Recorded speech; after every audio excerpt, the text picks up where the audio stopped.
con 36 minutos, 8 con 36. Está con nosotros la infectóloga, la doctora del Hospital Clínico de Magallanes, la doctora Mónica Pinto. ¿Cómo está, doctora? Buen día, gusto de saludarla. Muchas gracias por acompañarnos. Hola, Mauro, buenos días a ti y a toda la gente que está escuchando. Nos costó esta semana poder ubicarla, pero, Sí, pero por fin estamos. Qué mejor que cerrar la semana con usted.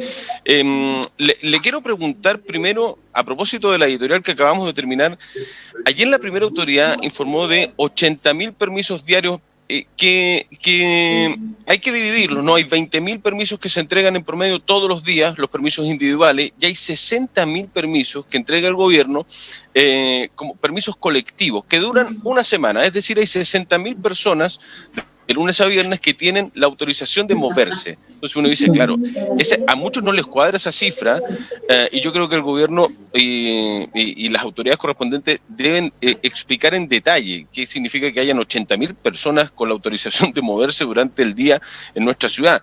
Por ahí se podría empezar a explicar la gran cantidad de contagios y por qué no baja la movilidad. Claramente es casi la mitad. A ver, sí, un poquito más de la mitad de la población que tiene autorización para moverse, ¿no?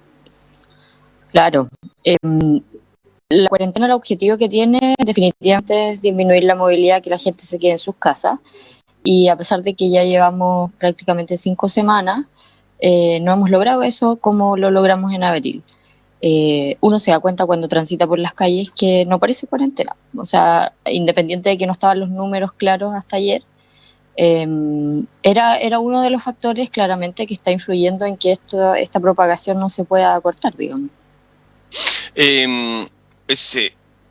No es lógico tener 80.000 personas con autorización de moverse en una cuarentena total, ¿cierto? O sea, quiero que... No, de ninguna manera. Ya, claro, porque alguno dice, bueno, la gente tiene que trabajar. Yo entiendo aquello, pero en cuarentena total, no sé para qué hay anuncio de cuarentena total si es verdad que no tenemos cuarentena total. Ahora, ¿ustedes tenían el dato de cuántos permisos colectivos se habían entregado en todo este tiempo o se entregan en promedio? No, la verdad es que hasta ayer que se transparentaron las cifras, no estaba ese dato, estaba solo la sensación de que se veía mucha gente circular, pero más allá de eso, el número concreto no. Pero claro, o sea, nosotros decimos ya estamos aburridos, llevamos tanto tiempo en cuarentena, pero en la práctica es el nombre porque no ha sido una cuarentena propiamente tal. Y en la práctica, además, doctora, pareciera que un porcentaje nomás de la población cree que está en cuarentena, cree la cuarentena y cumple o respeta la cuarentena porque el gran porcentaje no lo está. Ahora, yo decía, es re difícil responsabilizar a la población en un 100% de que no se está cumpliendo la cuarentena cuando se entregan 60.000 permisos colectivos y la gente está obligada a trabajar también.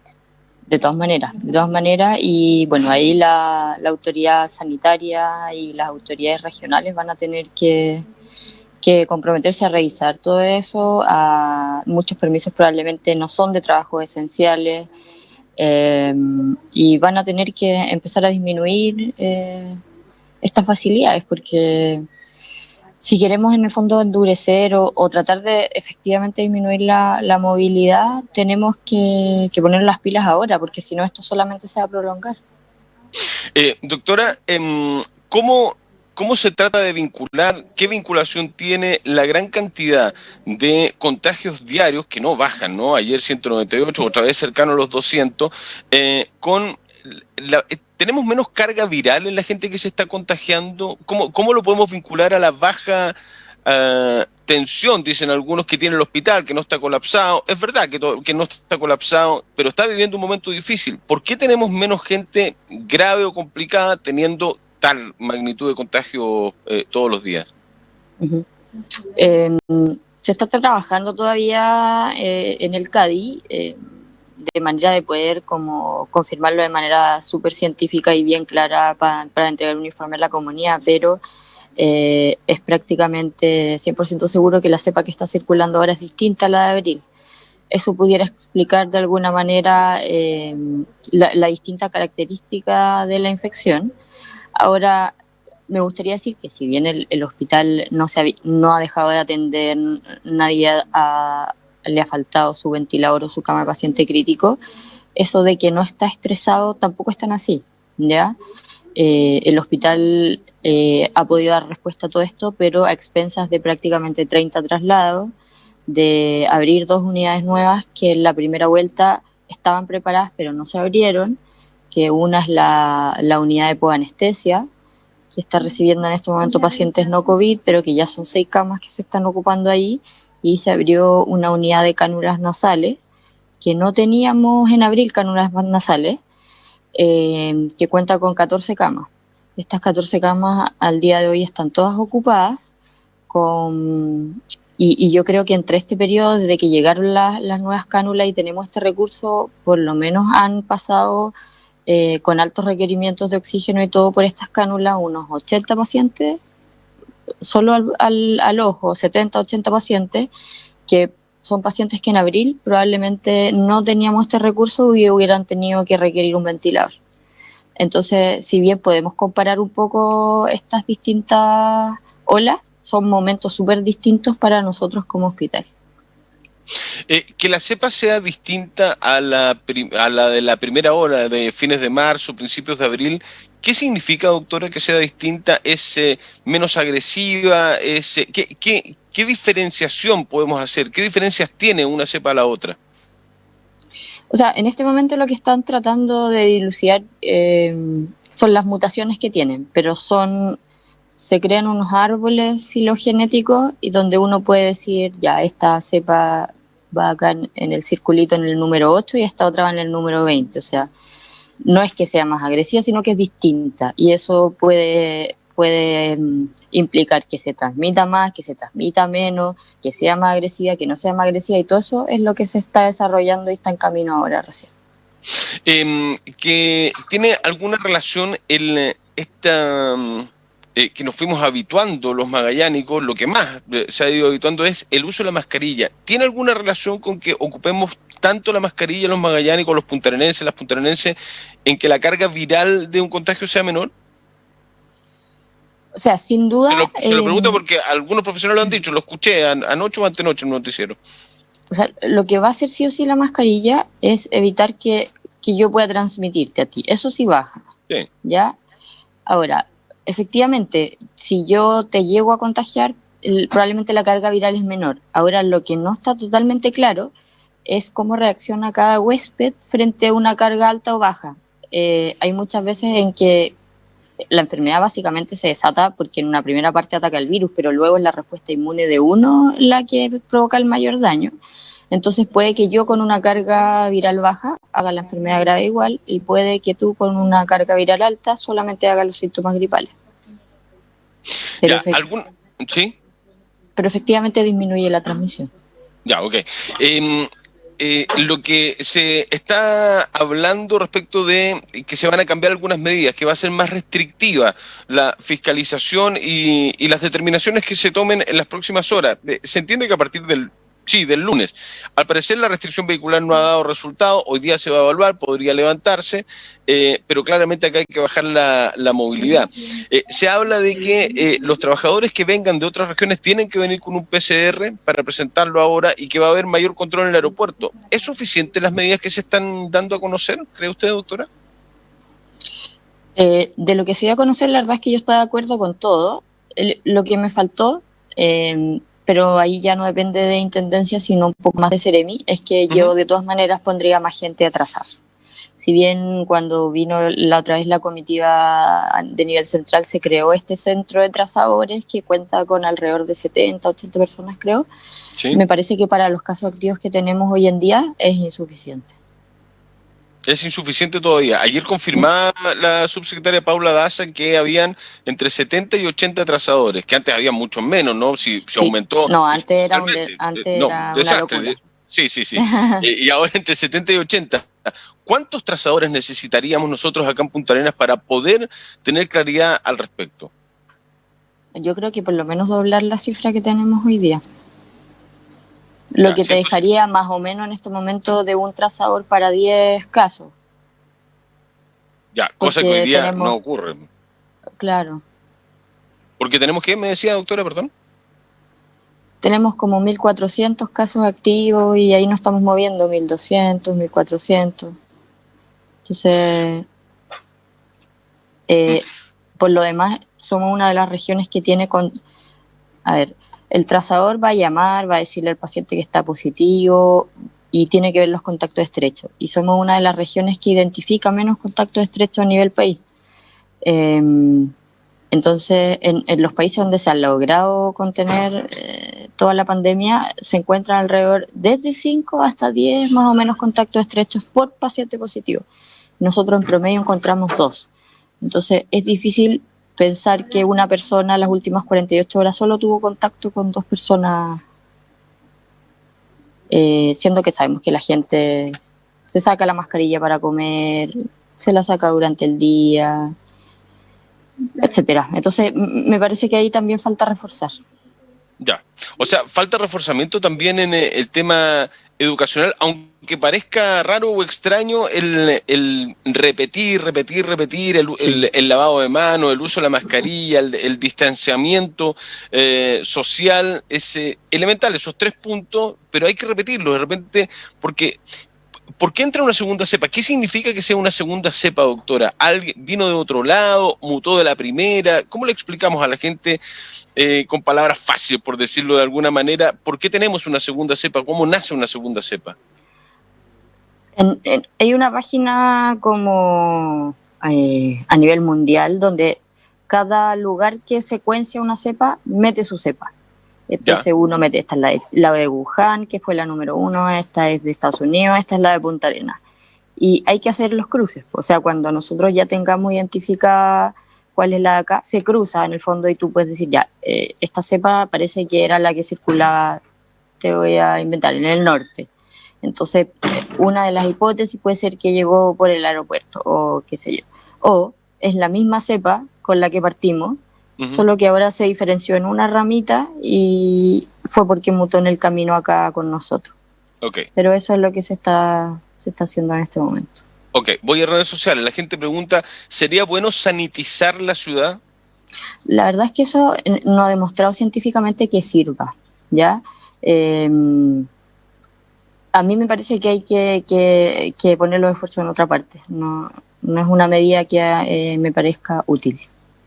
Ah, ok. Yo pensé que era útil, doctora, porque al principio se empezó a hacer. Uno veía en algunas comunas del resto de Chile que salían los camiones en la noche para sanitizar los paraderos, las calles, algunas barandas de las plazas. No está comprobado científicamente que sea realmente efectivo. Uh-huh. Ya. Doctora, a ver, qué es lo que fíjese que yo conversé antes de ayer con la intendenta y va a citar una mesa social, pero también habló de volver a convocar a los actores, a los profesionales, a ustedes, los doctores, los infectólogos, las infectólogas. ¿Ya recibieron información? ¿Ya empezaron a juntarse? ¿O todavía no han recibido nada? Y si es así, me imagino que sería muy bueno y muy positivo participar, ¿no? Porque finalmente entre todos hay que juntar todas las fuerzas para poder salir de esto. Sí, nosotros súper dispuestos a participar. La verdad es que con la intendenta no hemos hablado, pero sí tuvimos una reunión esta semana con el Ceremi y con el Servicio de Salud y más gente en el fondo tratando de armar un grupo de trabajo para en el fondo proponer medidas ya con datos más científicos y todo para ver qué podemos hacer para poder frenar esto pronto. Sigue faltando mano de obra, es decir, pero gente, funcionarios en el hospital, ¿está muy cansado el personal, doctora? ¿Qué conversan Sí, entre ustedes? uno nota y a modo personal también nota el cansancio y sigue faltando gente porque hay gente que se ha tenido que repetir muchos turnos. Hay harto funcionario también que está cursando con la enfermedad o que son contacto estrecho y están fuera. El recurso humano acá en la región es poco, entonces generalmente es la misma gente la que se parcha. Eh, entonces, claro, la gente está muy cansada y bueno, la gente que vino de Temuco ahora fue de mucha ayuda, la verdad. Los turnos de unidad de paciente crítico estaban bien agradecidos. Vuelvo al tema de trazabilidad. Me acaba de decir que se juntaron con el Ceremi de Salud. Me imagino que se lo plantearon ver el tema de aumentar la cantidad de personas para trazar, aumentar los trazadores. ¿Conversaron de ese tema? ¿Se le planteó a la autoridad? ¿Tuvieron respuesta si fue así? Era no me acuerdo ni qué día fue, pero cuando andaba la gente del Ministerio de Salud, que vino Ok. como... Entonces, sí, se planteó, pero en el fondo no exigimos ninguna respuesta inmediata, sino que planteamos varias medidas en las que se podían trabajar y él estuvo muy dispuesto a escuchar y a tomar en cuenta todo. ¿Eso había pasado generalmente antes o es algo nuevo, por decirlo de alguna forma? El que los escuchen, digo yo. Pasó en un comienzo, pero yo creo que, bueno, hubo un cambio de aire Y ha y sido está bueno, súper ¿no? abierto y eso se agradece, sí. Ya, ha sido positivo, ha sido positivo. ¿Qué tendría que cambiar en los próximos días, doctora, para poder salir un poquitito o faltan un par de semanas para poder ver los resultados de las decisiones que se toman en las últimas horas o en las próximas horas? Porque esta cuestión no es de un día para otro. Si tomamos decisiones un Mm, día jueves o viernes, no vamos a ver resultados seguramente el fin de semana o el lunes. Más o menos, ¿cuánto nos podemos demorar? como 2 semanas. Ya. Como 2 semanas que es como el periodo de incubación del virus. Entonces, lo que veamos la otra semana todavía es reflejo un poco de esta y de la pasada. Entonces, desde que se tomen las medidas, más o menos vamos a ver en 2 semanas si cambió algo o no. ¿Cómo se, cómo se puede entender, doctora? Yo sé que usted vamos por el lado científico, pero tratar de interpretar un poquitito a la población que digan que esto es una pandemia, que esto es mentira, que no es tan así, de que tienen que dejarnos salir a todos y que nos tenemos que contagiar todos porque para poder alcanzar la inmunidad de rebaño. ¿Qué opinión tiene al respecto? A ver, hay diversos trabajos de países distintos a nosotros que han mostrado la cero prevalencia, que es en el fondo la gente que tiene anticuerpos en dichos países cuando han hecho los estudios poblacionales. España 7%, Suiza 11%.